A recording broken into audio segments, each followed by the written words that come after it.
Oke, assalamualaikum warahmatullahi wabarakatuh. Kembali lagi di kuliah pengantar ekonomi dan bisnis oleh Nur Hidayat. Kita di sini akan masuk ke bab 15, manajemen keuangan dan akuntansi oleh STIE, Studi Ekonomi Modern dan Universitas Telkom.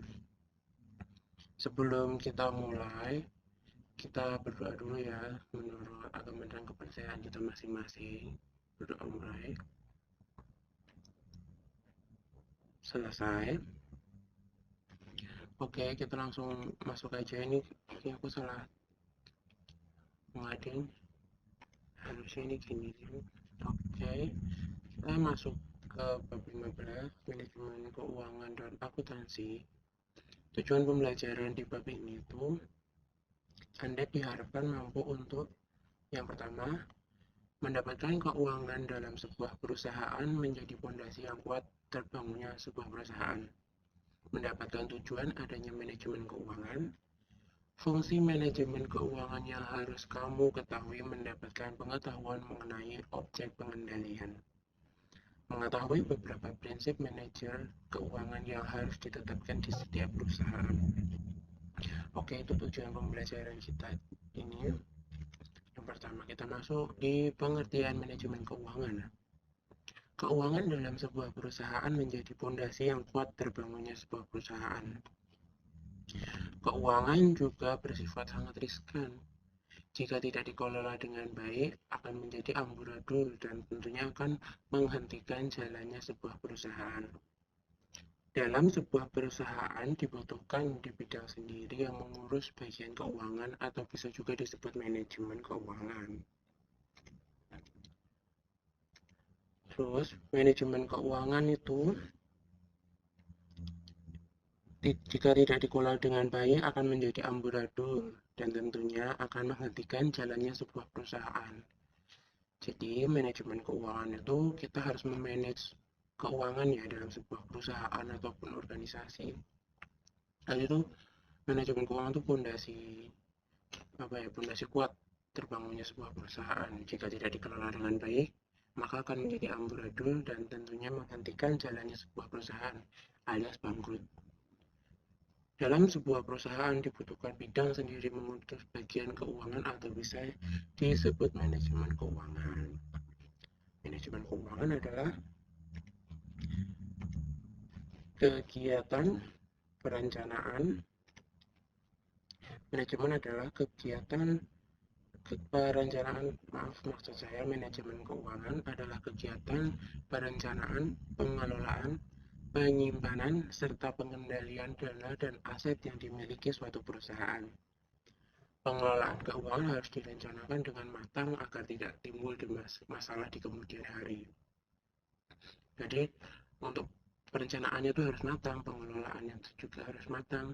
Penyimpanan itu bagaimana kita menyimpan keuangan ya. Jadi di manajemen keuangan itu kita bisa uangnya bisa dipos-poskan menurut misalnya ini untuk dana darurat atau pengendalian dana gitu ya. Jadi nanti itu lebih baik manajemen keuangan itu ada pos-posnya sendiri itu setiap penyimpanan keuangan. Adapun tujuan manajemen keuangan. Nih, tujuan manajemen keuangan harus memiliki tujuan yang jelas untuk manajemen keuangan itu. Ada beberapa manajemen keuangan, yaitu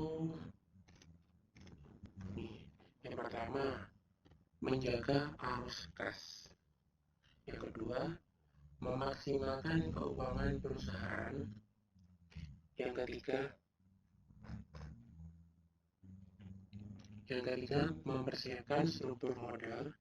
Yang keempat, memaksimalkan keuntungan. Adapun yang kelima, meningkatkan efisiensi. Yang keenam, mengoptimalkan kekayaan perusahaan. Yang ketujuh, mengurangi risiko operasional. Yang kedelapan, memastikan kelangsungan kehidupan perusahaan. Dan yang terakhir, mengurangi biaya modal. Itu tadi adalah tujuan dari manajemen keuangan. Jadi manajemen keuangan ini harus memiliki tujuan yang jelas.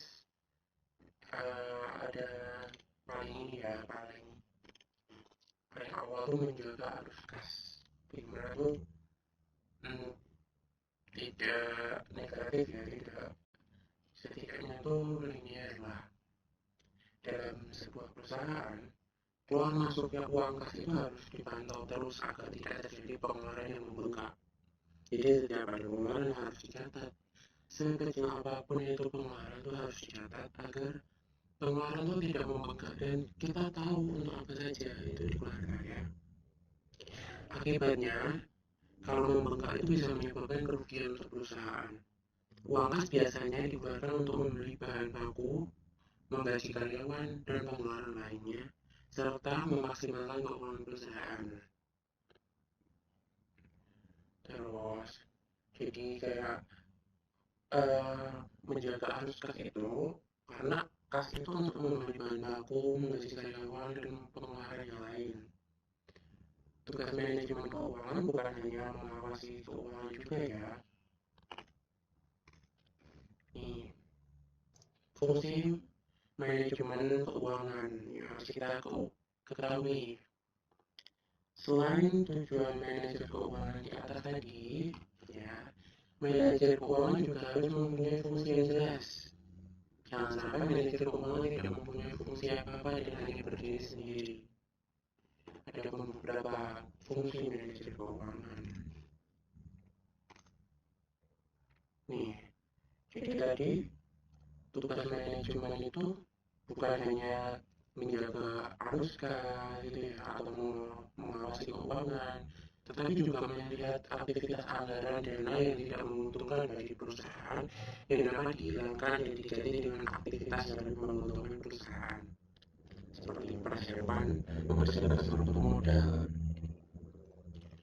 Terus ini saya cerita juga ya, manajer keuangan dalam merencanakan struktur modal itu harus bisa menyeimbangkan anggaran yang dimiliki dengan dana yang dipinjam perusahaan, memaksimalkan keuntungan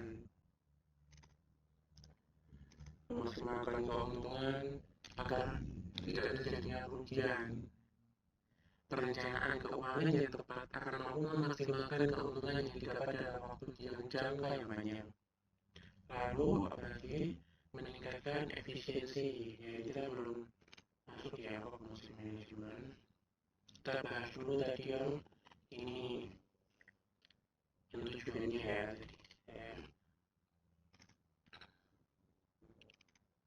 Kita juga meningkatkan efisiensi dengan menganggarkan dana yang tepat dalam semua aspek, maka efisiensi dana perusahaan akan terus meningkat.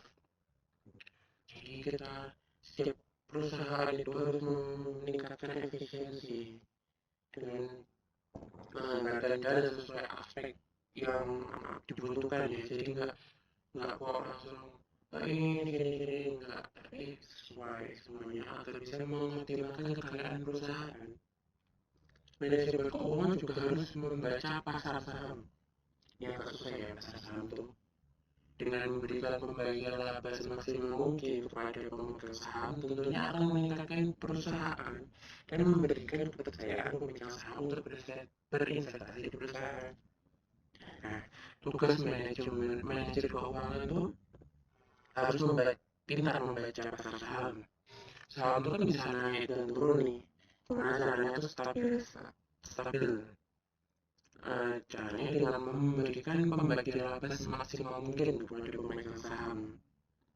Jadi misalnya dia mau ini nanam saham nih di perusahaan kita, ya kita harus bisa memberikan pembagian laba semaksimal mungkin kepada pemegang saham. Tentunya tanpa kita rugi ya. Dan tentunya itu akan meningkatkan perusahaan dan memberi kepercayaan orang yang mau menanam saham di perusahaan kita ya. Lalu mengurangi tugasnya manajer keuangan, mengurangi resiko operasional. Keputusan yang tepat yang dilakukan manajer keuangan akan berpengaruh terhadap resiko bisnis yang tidak pasti di setiap waktu, memastikan kelangsungan kehidupan perusahaan. Manajer keuangan memegang peranan penting dalam jalannya perusahaan. akan mampu membuat perusahaan bertahan di persaingan bisnis. Namun sebaliknya, keputusan yang tidak berhati-hati akan menyebabkan perusahaan bangkrut. Seperti yang saya bicarakan tadi, perusahaan akan bangkrut jika kita tidak bisa mengambil keputusan, terus tidak bisa membagi mana aspek yang harus didahulukan dan aspek yang harus ditinggalkan. Ketiga, kita tidak bisa memberi kepercayaan kepada pemegang saham atau tidak bisa memberi kepercayaan kepada customer dalam perusahaan. Mengurangi biaya modal, tugas manajer keuangan itu juga harus bisa mengurangi biaya modal. Keuangan harus membuat perencanaan modal yang tepat agar penggunaan modal dapat diminimalisasi sedemikian rupa. Oke, Pak, kita masuk ke sini. Fungsi manajemen keuangan yang harus kamu ketahui. Selain tujuan manajer keuangan tadi, ada fungsi manajer. Jangan sampai manajer keuangan itu tidak punya fungsi ya, hanya kerja sendiri. Nah, ini fungsi-fungsinya ada planning, budget, controlling, auditing, and reporting. Nih,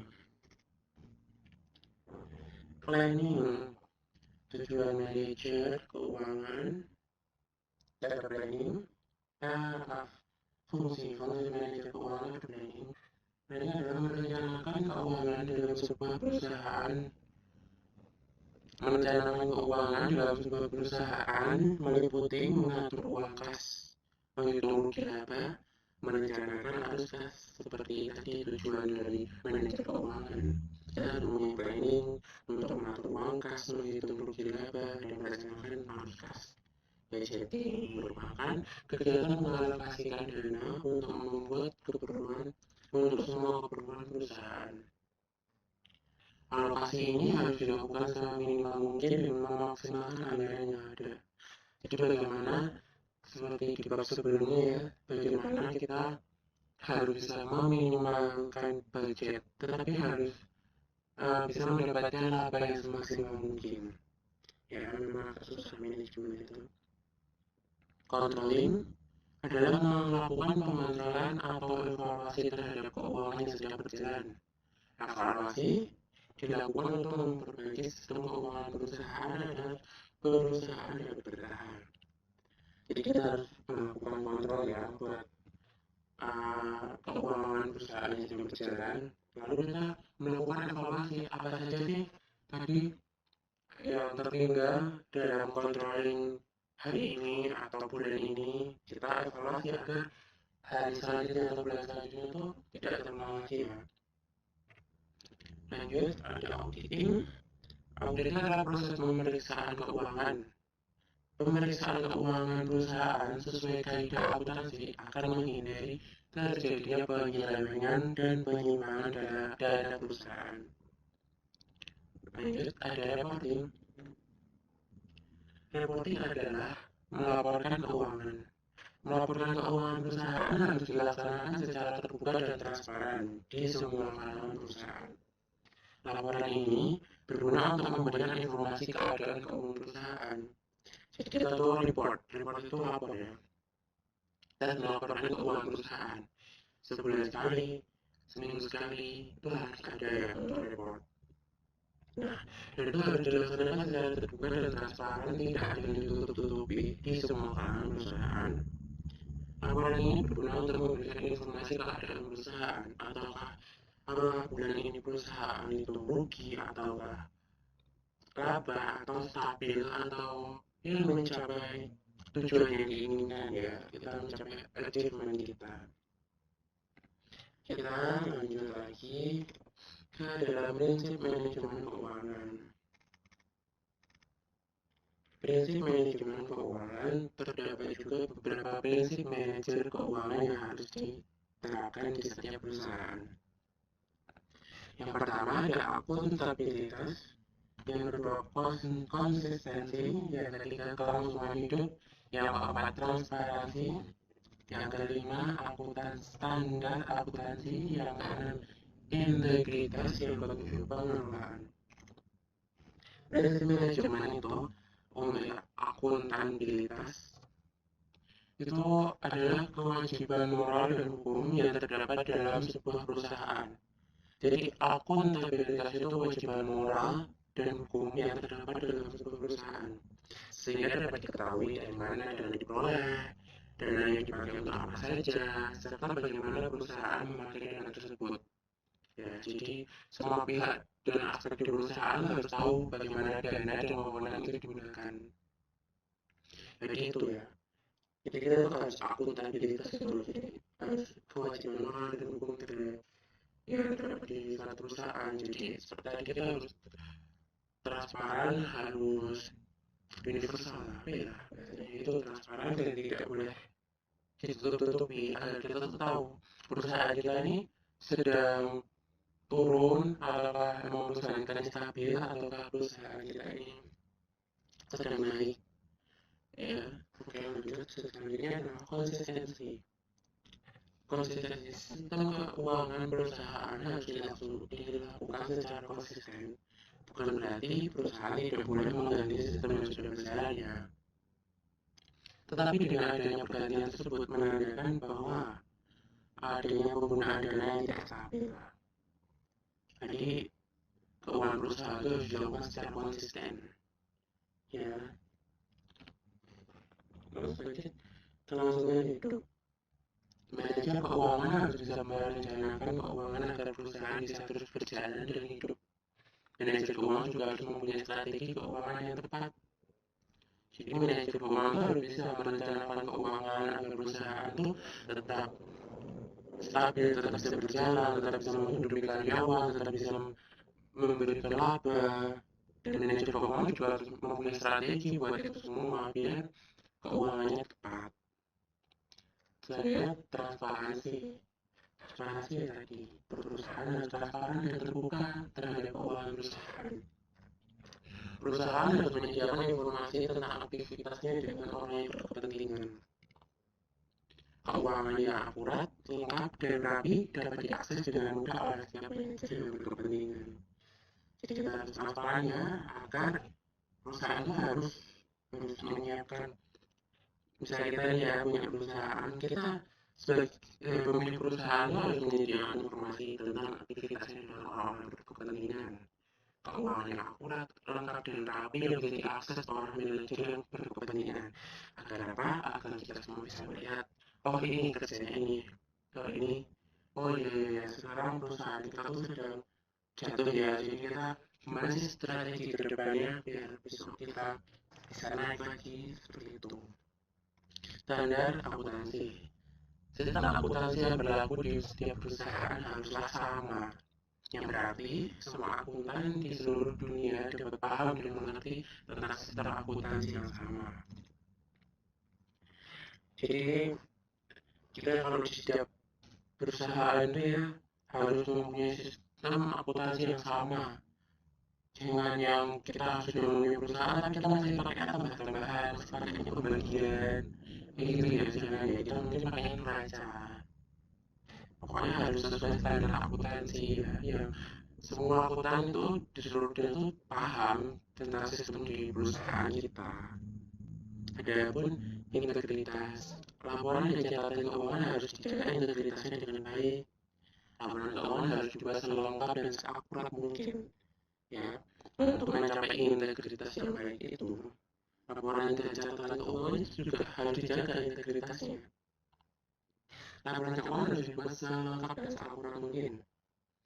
Jadi misalnya hari ini pengeluarannya untuk beli bahan ini yang disuruh dan telah beli gorengan pakai uang perusahaan 2000 aja, ya itu tetap harus ditulis ya, jangan kok cuma 2000 lah, gak usah, tetap dia harus ditulis. Lanjut pengelolaan. Perusahaan harus bisa mengelola keuangan perusahaan dengan tepat. Perusahaan harus bisa menjamin bahwa dana yang telah dianggarkan dapat digunakan sesuai dengan tujuan dan rencana keuangan yang telah dibuat sebelumnya.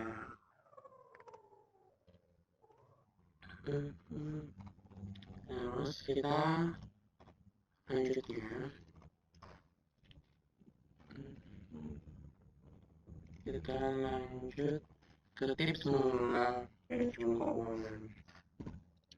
Sebelumnya pasti teman-teman sekalian kan ini ya, semoga bisa ada yang menjadi manajemen perusahaan, ada yang punya perusahaan.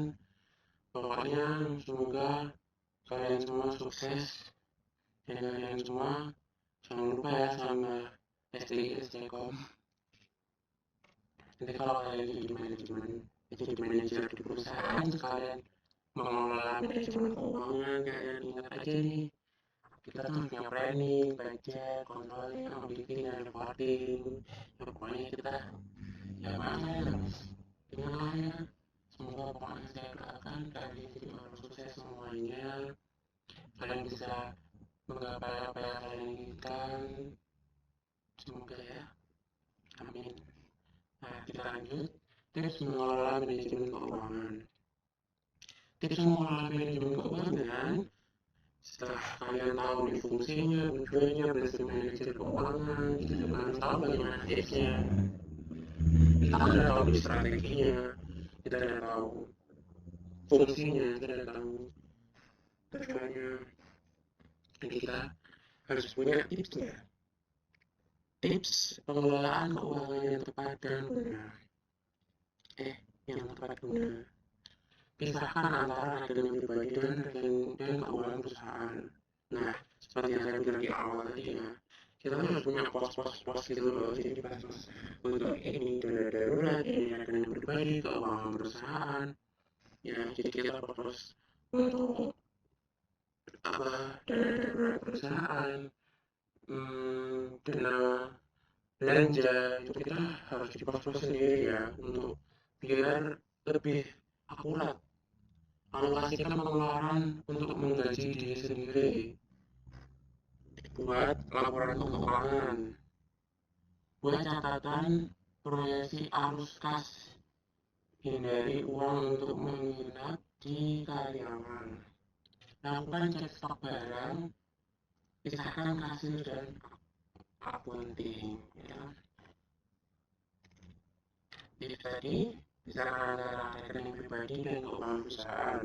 Banyak pelaku bisnis yang masih mencampurkan uang pribadi dalam perusahaan itu nggak baik ya, nggak sehat. Uang pribadi dan perusahaan itu harus dipisah. Itu berguna untuk mengukur keadaan keuangan perusahaan dan menghindari penyalahgunaan keuangan perusahaan. Kayak tadi ya, misalnya sudah beli apa, terus tiba-tiba beli gorengan 2.000, itu nggak boleh ya, tetap harus ditulis misalnya pakai keuangan perusahaan. Alokasikan pengeluaran untuk menggaji diri sendiri. Walaupun untuk perusahaan milik kita sendiri ya, setiap bulan itu kita harus mengalokasikan dan untuk menggaji kita sendiri sesuai dengan kebutuhan. Jika ada yang ingin meminjam uang dari perusahaan sendiri juga harus dicatat sebagai utang dan harus dikembalikan. Jadi kalau perusahaan itu milik Anda sendiri, Anda tetap harus mengeluarkan pengeluaran untuk pensiun diri. Buat laporan keuangan. Laporan keuangan dibuat dengan tujuan mengetahui keluar masuknya uang dan dapat mengetahui untung dan rugi usaha yang sedang berjalan. Buat catatan proyeksi arus kas. Dengan adanya catatan proyeksi arus kas, perusahaan bisa mengetahui kapan harus mengeluarkan dana serta kapan harus menerima dana. Catatan ini juga berfungsi untuk mencari upaya sebelum terjadi kerugian pada keuangan perusahaan. Hindari uang menginap di karyawan ya. Bukan orangnya yang menginap, tapi uangnya. Jangan sampai uang perusahaan itu dibawa oleh karyawan yang mengatur keuangan perusahaan. Itu nggak boleh ya. Besar kemungkinan uang tersebut akan dipakai untuk keperluan pribadi karyawan. Karena nggak ada yang tahu nih. Lakukan cek stok barang. Mengecek stok barang secara berkala akan meminimalisir bermanipulasi. Sering terjadi stok barang yang sudah terbuat ditulis sebelum terjual. Jadinya dana yang harusnya masih ada harus menghilang tanpa tujuan yang jelas. Lalu pisahkan kasir dan akunting. Bagian yang memegang uang kasir juga harus membuat laporan keuangan sendiri. Uang kasir harus dilaporkan setiap harinya. Hal ini menghindari potensi manipulasi data. Untuk memudahkan hal tersebut, Anda bisa menggunakan software POS. Nah, seperti yang saya bilang tadi, dipos-poskan dan akuntansi untuk meminimalisir tindakan fraud atau memudahkan Anda membantu bisnis Untuk hasil yang maksimal, Anda bisa menggunakan software akuntansi yang memiliki fitur integrasi dengan berbagai software kasir. Contohnya seperti Acrobat Online. Jadi kita bisa menggunakan software kasir ya. Apa sih software kasir itu? Atau kita bisa menggunakan software akuntansi ya. Software ada yang tahu nggak nih apa itu software kasir, apa itu software akuntansi? Jadi software kasir adalah program kasir yang berbasis cloud untuk membantu proses transaksi penjualan bisnis Anda. Menggantikan posisi mesin kasir yang konvensional, fungsi utama dari aplikasi kasir adalah membantu proses pembayaran menjadi integrasi. Jadi lebih dari integritas ya, software akuntansi atau software kasir itu terpakainya aplikasi.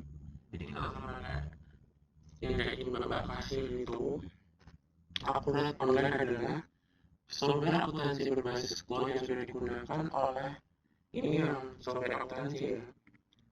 Itu akuntansi berbasis cloud yang sudah digunakan lebih dari 300.000 pengguna dari berbagai jenis di Indonesia. Acrobat Online juga memiliki fitur terbaik dengan pengintegrasian dengan software lainnya. Contohnya adalah software kasir seperti Mokapos. Pengertian manajemen keuangan. Nih, akuntansi manajemen pengertian, penerapan, fungsi, dan ruang lingkupnya. Oh, macam ini ya. Pengertian akuntansi manajemen menurut para ahli Carlos P. Hopkins, R.A. Supriyono, Halim dan Supomo Mulyadi. Koreksi saya bila saya ada yang salah. Penerapan akuntansi manajemen berikutnya akan dicontohkan beberapa akuntansi manajemen dalam proses pengambilan keputusan jangka pendek. Nih, sebagai contoh, pimpinan PT Inka dihadapkan pada persoalan apakah membuat sendiri suku cadang atau membeli dari suplai lain.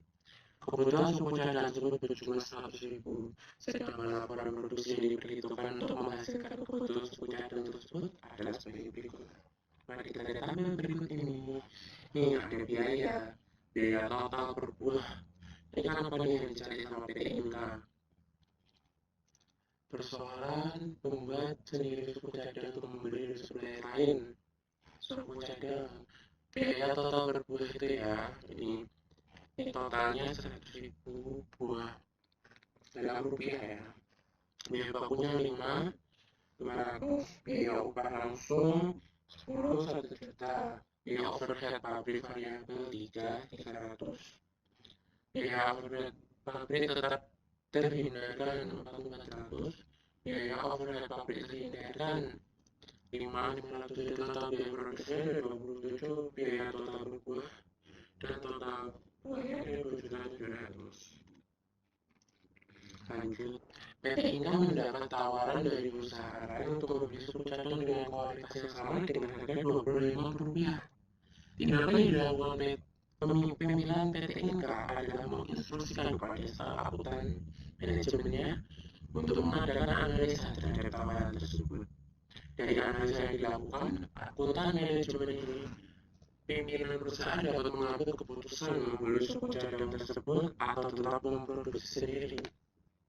Yang dijelaskan ya, kalau beli ya di supplier lain padahal kebutuhannya itu berjumlah 100.000, sedangkan laporan produksi yang diberitakan itu kayak gini ya, 2.700.000 totalnya dengan ya total berbuahnya 27. Nah, lalu ditawarin sama perusahaan lain sehingga pemimpinan PT Inka menyuruh ya staf akuntan manajemennya untuk menganalisa tawaran tersebut.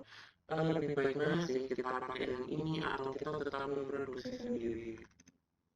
Misalnya dalam pengambilan keputusan ini, fasilitas untuk memproduksi suku cadang tersebut dianggap tetap menganggur jika tidak membeli dari luar dipilih. Mengenai masalah ini, informasi biaya yang perlu dipertimbangkan adalah biaya terhindar yang merupakan biaya relevan. Fungsi akuntansi manajemen adalah alat analisa untuk mengambil keputusan, sistem informasi untuk pihak eksternal, sumber data dan informasi keuntungan yang relevan. Oke, sudah sampai sini dulu ya. Sebelum kita mengakhiri perjumpaan kita kali ini, lebih baik kita melihat iklan COVID dulu.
Oke, itu tadi ada sebenarnya COVID ya, pokoknya kita tetap harus menjaga prokes walaupun COVID di Indonesia turun terus ya kayaknya. Oke, sekian dulu dari saya. Kurang lebih saya mohon maaf, semoga kalian semua sehat selalu, dilindungi oleh Tuhan Yang Maha Esa. Semoga kalian sukses untuk kedepannya. Sekian dari saya. Assalamualaikum warahmatullahi wabarakatuh.